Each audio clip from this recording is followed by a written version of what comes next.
sent a carnet, a plastic card the size of a driver's license, further verifying this status.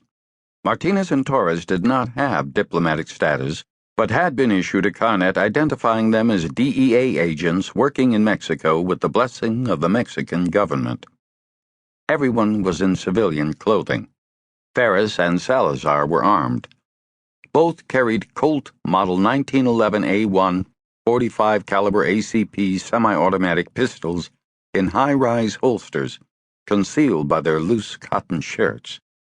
They were also armed with fully automatic 5.56mm AR-15A3 tactical carbines, now resting on the Suburban's third row of seats. The Mexican government didn't like at all the fact that Americans were running around Mexico armed with pistols and what were actually submachine guns. But the laws of diplomacy are immutable. Diplomats are not subject to the laws of the country to which they are accredited. Martinez and Torres were not armed. The theory was that because the DEA agents were working closely with Mexican law enforcement authorities, including, and usually, the Policía Federal, these agencies would provide them with all the protection they needed. The subject of weapons had been a bone of contention between Lieutenant Colonel Ferris and the Honorable J. Howard McCann, whom President Joshua Ezekiel Clendenin had 6 weeks before appointed as his ambassador plenipotentiary to the Mexican Republic.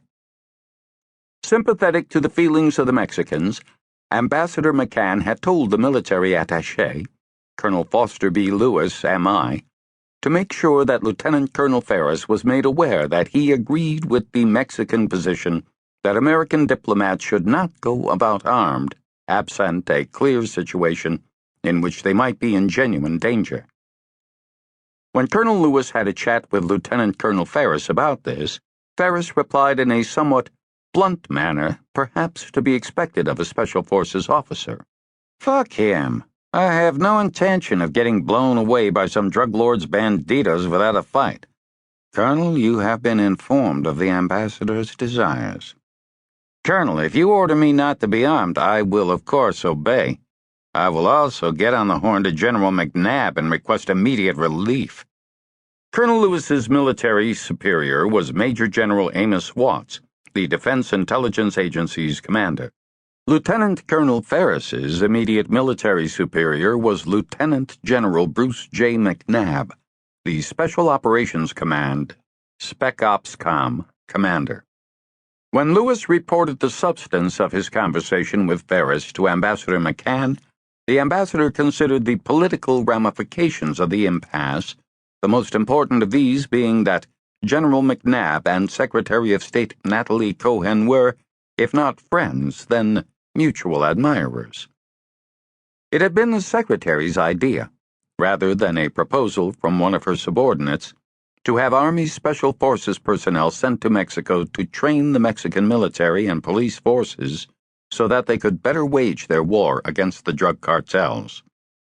Ambassador McCann's predecessor had protested the idea as best he could and had been overruled. The secretary was in love with her own idea. Ambassador McCann's predecessor had reported the substance of that conversation to McCann during the turnover. "She told me that she had learned from General McNabb that the primary role of special operations, despite all the publicity that Delta Force and Gray Fox get, is the training of indigenous forces to fight their own battles, and their success in doing so is judged by the amount of fighting the trainers have to do themselves, with no fighting at all being a perfect score." She said that seemed to her exactly what the situation in Mexico required. She also told me that she had prevailed upon General McNabb to send her the best trainers he could, and that he had, reluctantly, where friends agreed to do so. So that's what Ferris and his people are doing here. They're on loan to the State Department for 10 months. Ferris has been down here 3. Ambassador McCann had told Colonel Lewis, "I'll give this matter due consideration and make a decision about it later." Although Colonel Lewis considered himself a loyal subordinate of Ambassador McCann, he could not help himself from thinking that that was the sort of response one could expect from a